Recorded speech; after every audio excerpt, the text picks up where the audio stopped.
concussions have gotten a lot of media attention lately, most recently when the NFL announced concussions will no longer be shrugged off as just part of the game. Oregon is also making changes at the high school level. In tonight's special report, Concussion Dangers, News Source 16's Kelly Warner shows us what's being done to protect young athletes. A concussion is where there's traumatic injury to the brain. Oftentimes it's because an athlete falls, gets hit or kicked.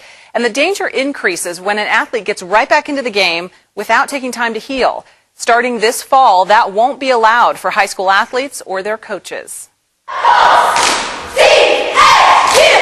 This is what I love to do. I wouldn't give it up for anything. Mackenzie Aiken loves to cheer for the Thurston Colts.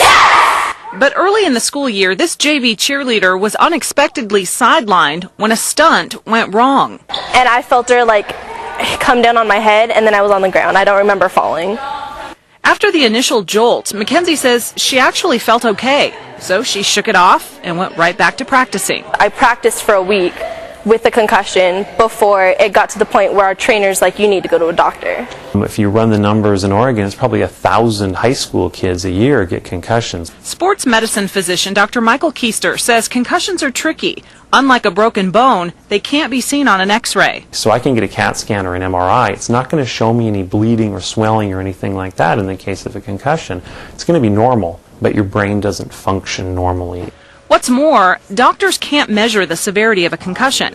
They can't predict how long it will take an athlete to recover or what long-term effects a concussion might cause. So to help protect high school athletes in Oregon, the state has passed a new law effective at the start of the new school year in the fall. First, all high school coaches must undergo mandatory concussion education. Second, if an athlete suffers a concussion, he or she cannot return to play that day, and the athlete must stay sidelined until he or she is free of symptoms and cleared by a doctor.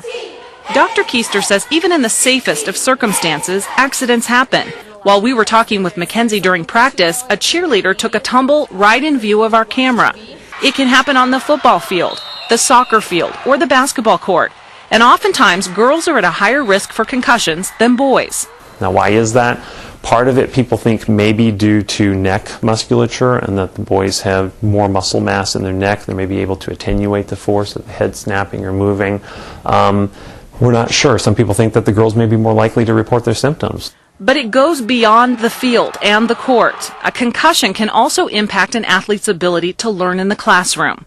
So the key things that we look for are headaches, but also other things like confusion. I was just confused all the time, especially taking my math class. I had no idea what was going on. Dizziness, kind of this mental fogginess. I couldn't concentrate at all. All told, the mishap that Mackenzie wrote off as nothing ended up costing her 6 weeks on the squad. Now she says she's much more aware of the danger and the importance of paying attention to the signs. And Dr. Michael Keister, who you heard from there, was part of the group who worked quite a long time to put these new practices in place. Right now, the OSAA is working on the education piece of the new law. It's aiming to have an interactive online program available to coaches by early spring or summer. I'm Kelly Warner, News Source 16.